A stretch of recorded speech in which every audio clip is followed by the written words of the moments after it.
Lisa Haven here, and real quick before the program begins, I just want to give a quick shout out to my partner at noblegoldinvestments.com. If you've not converted your 401k into something backed by gold, silver, or precious metals, or Bitcoin, or some kind of cryptocurrency, then do it today before the economy crumbles. Check them out in the description box below. All right, on to the broadcast. We recognize there are power relationships that can be abusive. We understand that there are resource relationships, which mean that the average person, the common person, the young person cannot meaningfully consent to certain kind of relationships and exchanges. And this, unfortunately, is what we see being taken advantage of today. And the laws simply haven't caught up to the fact that a technological corporation now can indenture entire populations into servitude to the corporate good rather than to individual or public good.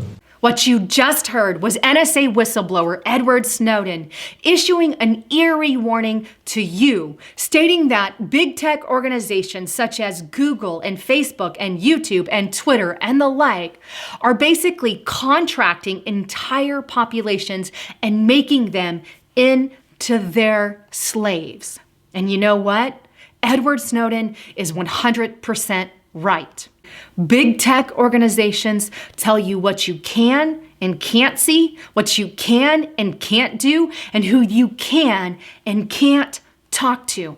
Let me give you a couple examples. If you get on Google and say you want to look up the latest event on President Trump, well, you plug in his name on the Google search engine, and what comes up the feed? And who controls what comes up the feed? Well, Google does. Google puts nothing but leftist mainstream media news outlets on the very top for you to look at.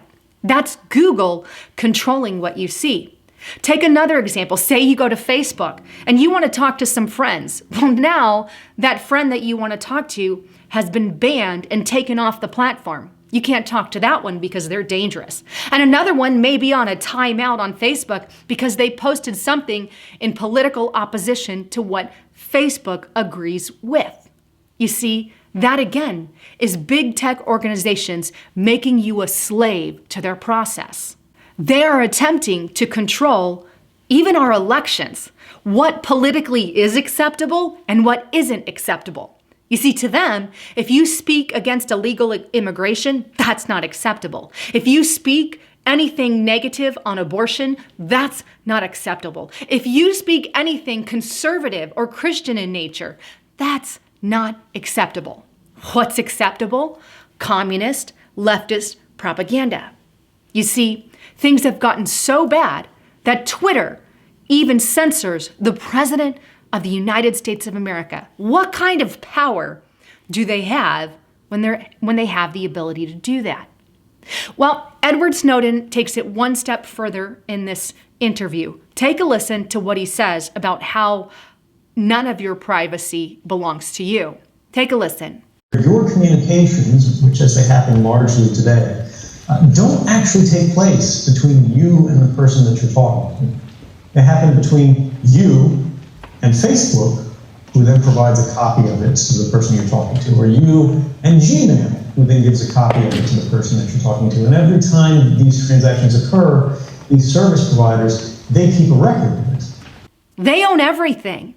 You don't have 1 ounce of privacy, even though they claim that you do. You see, if you send a message directly to someone on Facebook or Instagram or Twitter, that message isn't a two-way street. It's not just between you and the other person. It goes through a third venue. It goes through you and then Google or Facebook or Twitter, wherever you're at, and then onto your person. Because there's a carbon copy of everything online. And guess what? According to Edward Snowden and thousands of other sources, that information can be shared with whoever social media deems it to be. And in this case, do you know that that information is getting shared with governments? And governments, in turn, are beginning to treat journalists as terrorists.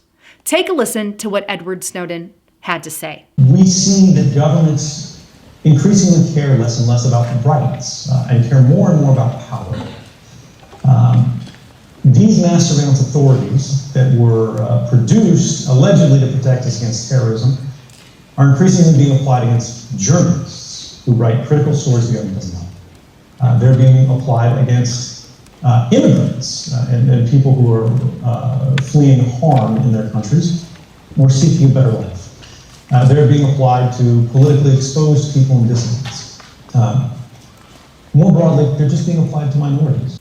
Tactics that our government created to be used against terrorists are being used against journalists, and big tech is giving them all the information that they need to do that.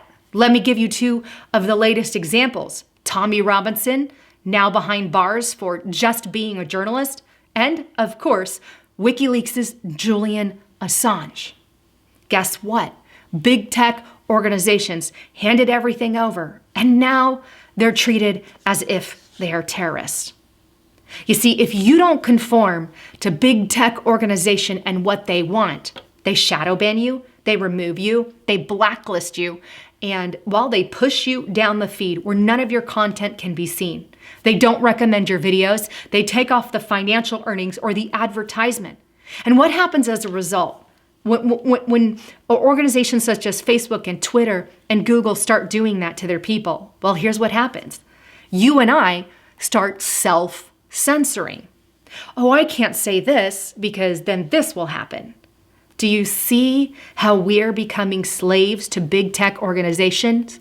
And again, since when did big tech have the power to censor the President of the United States of America? And today, Twitter is getting away with that. I don't know about you, but I believe we should take Edward Snowden's warning to heart. I don't want to be a slave to anyone.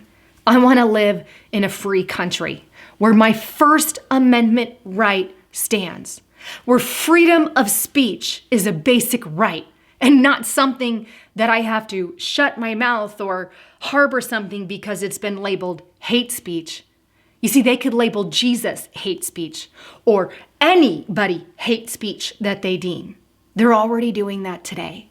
Anyhow, I'd love to get your thoughts, comments, and concerns. Please leave them in the description box below. I'm Lisa Haven, signing out.